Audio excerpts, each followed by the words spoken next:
Hey YouTube, how's it going? It's Quinton here, and this is tutorial number 38. And in this tutorial we are going to continue looking at part 5 of our basic website layout mini-series. Okay, so hopefully you guys watched the previous videos. Hopefully you've got pretty much all of this code, and if you guys can remember correctly, we actually left off with the web that looked kind of like this. So we had our logo, the bar, all the stuff, and this really ugly border all around here. So one thing I want to do is get rid of this border and continue working on the page. But there is also one mistake that I made in the previous video, which I just want to correct real quick. So go over to CSS, and over here where I've set the header, nav, article, section and footer tags to be displayed as block, one tag that I forgot about was our aside tag. So we just need to go ahead and take care of that aside, and now that should be displayed as a block as well. Like I said, most newer browsers will actually treat these tags as blocks, but if you come across an older browser, it might not treat them as older blocks. As a block. So yeah. Okay. Okay. Now the next thing I wanted to do was actually get rid of this border, and if we save that now and go over to Firefox and click refresh, we've got that ugly looking border disappearing. Okay. So the one thing that we need to get done in this video is get this navigation moved over to appear next to our logo, because right now, being underneath the logo isn't really that interesting, and it would be nice if we could float all of these actual links next to each other so that it would appear home, about, tutorials and contact, instead of them all being underneath each other. Okay, so to do that we're going to go back to Notepad++, and I'm going to open up my header tag over here, and underneath my image, or actually in my image tag rather, not underneath it, I'm going to give this a class, and I'm going to give this a class of logo. Then I'm also going to go to my nav tag over here and give this a class, and I'm going to set this class equal to top underscore nav, because this is our top nav. And I'm going to leave the rest of these things. But now let's see if we can actually get this nav appear next to our logo.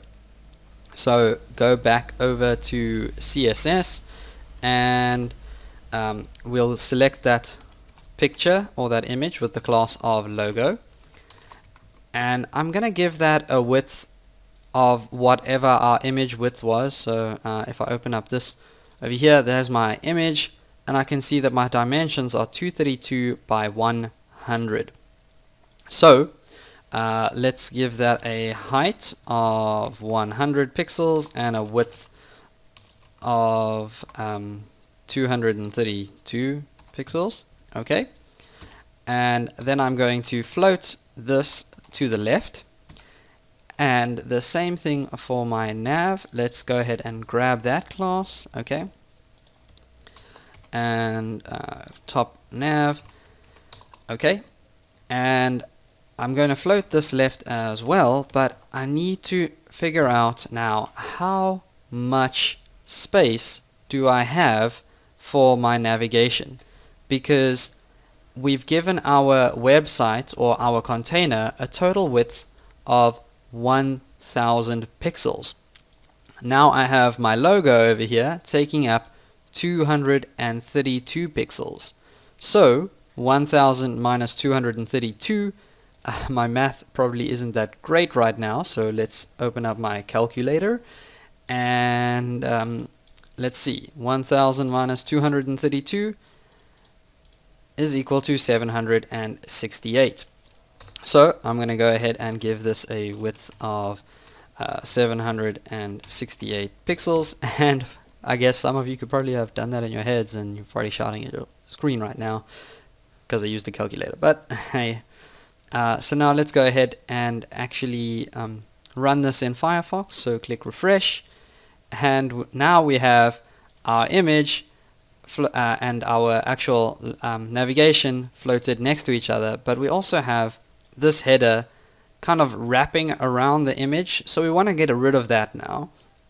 And to do that, I'm going to go over to my header over here, and I'm going to actually place in an empty div. So I'm just going to give this a div, and I'm going to end that div off, and it's going to be an empty div, but I'm going to give this div a class of clear. Now go back to CSS, and over, I'm not actually sure where to put it, but I'm going to put it up here maybe with the rest of the stuff, kind of default stuff.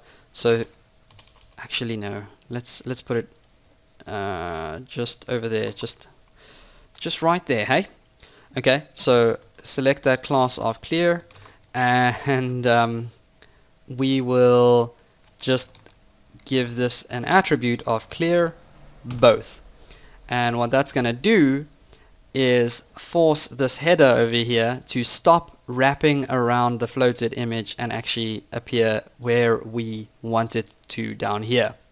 So look at that. Now we have our logo and our links appearing next to each other, but our links are still one on top of the other. So let's try and see if we can get them to display next to each other. And there are two different ways we can do this.